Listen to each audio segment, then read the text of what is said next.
I'm so pleased that Chris Heaton Harris, the Conservative Chief Whip, has finally come out and said very clearly, may I urge caution against any further comments in the media about the Privileges Committee and especially its clerk and members. Invariably, these comments will be misinterpreted by those who do not wish to help us.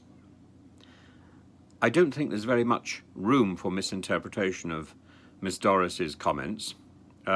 She has complete contempt for the instruments of democracy in the present House of Commons, in the present Parliament.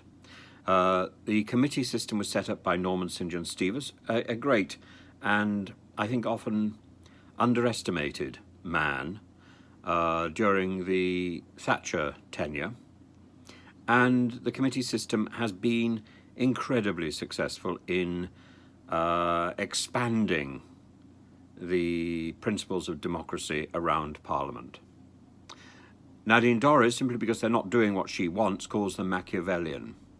She talks about a witch hunt to try and deprive Boris of his right to sit in the House of Commons and to trigger a by-election.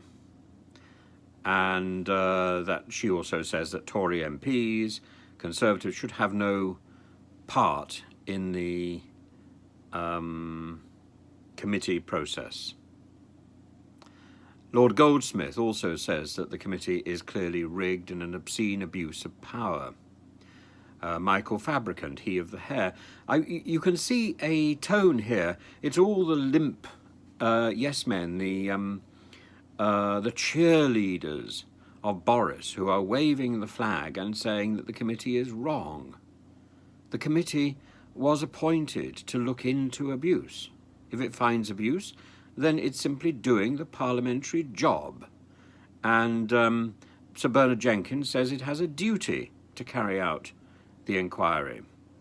And he's also himself castigated Nadine Dorries for what he says her attempt to wage a terrorist campaign to try and discredit the committee.